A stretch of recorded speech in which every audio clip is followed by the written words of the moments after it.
Sir William Cash. Hello. Very interesting to see you here today, Yes. 2 days before, the day before the Brexit negotiations. If David Cameron negotiates a satisfactory deal, can he count on your support? Not on this occasion, not at all, and there's a very good reason for that.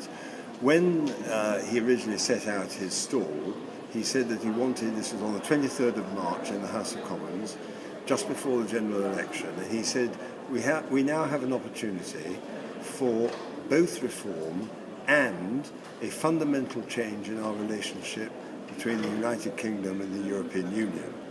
That is not what is happening. And basically, what is happening is an argument about a number of baskets, they call them 4 baskets, ever closer union which won't change a single word of any European law, competitiveness which is already in the till, and then on top of that, immigration has now been reduced and whittled down to the mere question of in-work benefits when it's immigration numbers that matter. And then, of course, there are questions relating to the nature of the change which is not taking place. So basically, I'm afraid he can't count on my support, and I'm campaigning to leave the European Union, which I voted for in 1975. I then led the rebellion against the Maastricht Treaty because I saw the creation of European government. And I've just done an interview on Radio 5 Live for the BBC, and I have explained why it is that, as far as I'm concerned, people are not at the present moment, not amongst the leaders, talking about the really big political landscape. The really big political landscape is about who governs each country, including, in my case, for the sake of my own people, my own constituents, the United Kingdom. Who governs and how? Who really calls the shots in the European Union? I've spoken in a debate today, and I pointed out, for example, the difficulties that the Greeks have endured. I've talked about, and they've been responsible for some of the trouble themselves, but the manner in which they were treated. And then there was the question of Italy, who's now trying to get some adjustment to the Stability and Growth Pact. But Germany actually broke the Stability and Growth Pact in 2004, and nobody did anything. And then there is the Portuguese question about their new government. All of these things are actually about the dysfunctionality of the present European Union. That is the really big landscape, and it's not the European Union that has any real relevance to the Syrian question. And who opened all the borders and the tearing up of the Dublin Agreement? This is the really big political landscape, and people want to be really honest about it. And this referendum campaign is going to contain the truth to the British people, as Winston Churchill said. Tell the truth to the British people, and they will back you. You're obviously in the House of Commons. How many of your fellow MPs will be supporting your position, and also how many within the Cabinet will be taking your particular stance? Well, members of the Cabinet who have been implementing the Lisbon Treaty, which we voted against, will only have one vote each, like me. So actually this is about voters' trust. And then there is the other question about whether the whole package can both be legally binding and irreversible. And my European Scrutiny Committee, of which I have the honour to be elected as chairman, has done a full 3-month inquiry into these very questions, and we've concluded in a report that we published that we don't actually buy the argument that it is legally binding and irreversible. The Foreign Secretary came in front of our committee last week. He says it is. Well, I think we can prove the contrary. But aren't all laws irreversible, even in the United Kingdom?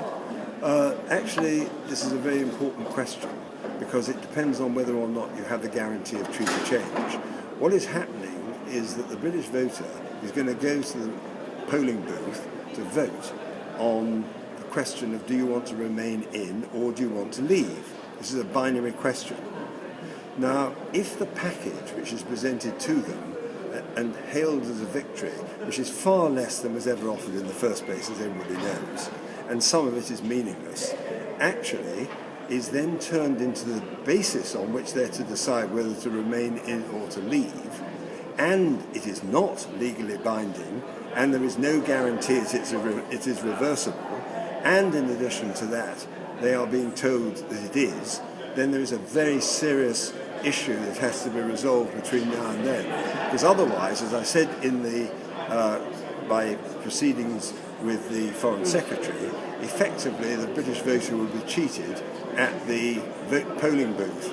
Because if it's not legally binding and irreversible, and they're asked to go to support the Remain-in argument on a diluted reform package, which doesn't really add up to a row of beans, I call it a pig in a poke in the House of Commons, then they will effectively be being asked not only the wrong question, but the false question. A lot of people have asked, what is the alternative? If the UK voter votes to leave the EU on the 23rd of June, which we think will be the date, will the UK become a Norway, a Switzerland, a Cayman Islands? What is the future of the UK outside the EU? Well, we've saved Europe twice in the last 100 years, actually.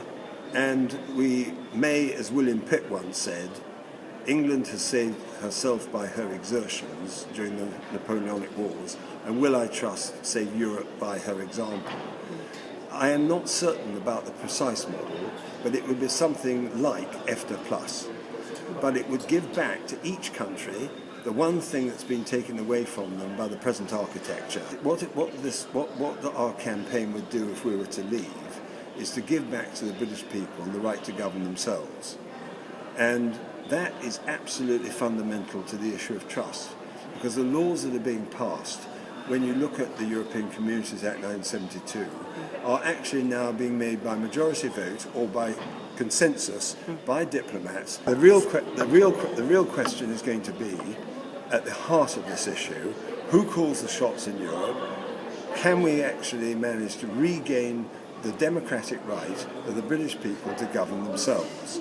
And all the laws that are being passed at the moment through the European Communities Act are done by either majority vote or by deals that are done in Coreper, etc., in unsmoke-filled rooms by diplomats, which is completely undemocratic, because actually the decisions that are taken are not actually decided by the elected representatives, they're pushed through by the whips. And that's been happening with successive governments.